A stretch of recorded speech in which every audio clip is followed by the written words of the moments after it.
বাংলাদেশের বিরুদ্ধে ভারত প্রচারণা চালিয়েই যাচ্ছে বলে অভিযোগ করেছেন বিএনপি মহাসচিব। ঠাকুরগাঁয়ে নিজ বাসভবনে সাংবাদিকদের সাথে আলাপকালে তিনি এ অভিযোগ করেন। আলাদা অনুষ্ঠানে বিএনপি নেতারা ভারতের সাথে সব গোপন চুক্তি প্রকাশের দাবি জানান। ঠাকুরগাঁও জেলা বিএনপির বর্ধিত সভার শুরুতেই সাংবাদিকদের সাথে কথা বলেন বিএনপি মহাসচিব। অভিযোগ করে বলেন, এখন সামাজিক যোগাযোগ মাধ্যমে একটি প্রবণতা শুরু হয়েছে।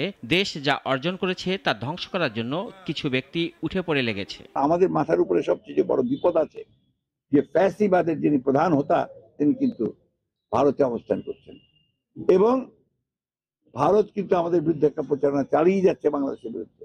এটা বলতে আমার কোনো দ্বিধা নেই, যেটা আমাদেরকে সতর্ক থাকা উচিত বলে আমি মনে করি। ফ্যাসিবাদ আওয়ামী লীগ দেশকে সফলভাবে বিভক্ত করেছে মন্তব্য করে মির্জা ফখরুল বলেন, সব বিষয়ে অন্তর্বর্তী সরকারের সংস্কারের প্রয়োজন নাই। তাদের সবগুলো সংস্কারে হাত দেওয়া আমরা মনে করি খুব বেশি প্রয়োজন নাই। সেটা নির্বাচিত যে পার্লামেন্ট আসবে সেই পার্লামেন্ট সেই কাজগুলো করবে।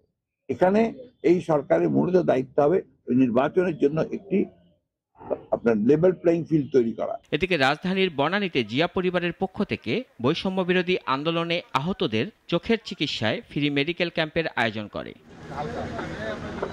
এতে অংশ নিয়ে দলটির নেতারা আওয়ামী সরকারের আমলে ভারতের সাথে সব গোপন চুক্তি প্রকাশের দাবি জানান। বাংলাদেশের স্বাধীনতা সার্বভৌমত্ব তিনি জিম্মি করে দিয়েছিলেন পার্শ্ববর্তী দেশের কাছে। এখন জনগণের একটাই দাবি, শেখ হাসিনা 2009 সাল থেকে 5ই আগস্ট পর্যন্ত যত চুক্তি করেছেন সেই চুক্তিগুলো অন্তর্বর্তীকালীন সরকার এগুলো প্রকাশ করুন। সে কত বড় দেশের ক্ষতি করে গেছে। বিএনপি নেতারা অভিযোগ করেন, বাজার সিন্ডিকেট এখনো আওয়ামী লীগের হাতে। এদের সরাতে না পারলে বাজার নিয়ন্ত্রণ সম্ভব না। তারা লুট কর, কিন্তু বিএনপিকে। রাশেদুল কাদির, নাগরিক, ঢাকা।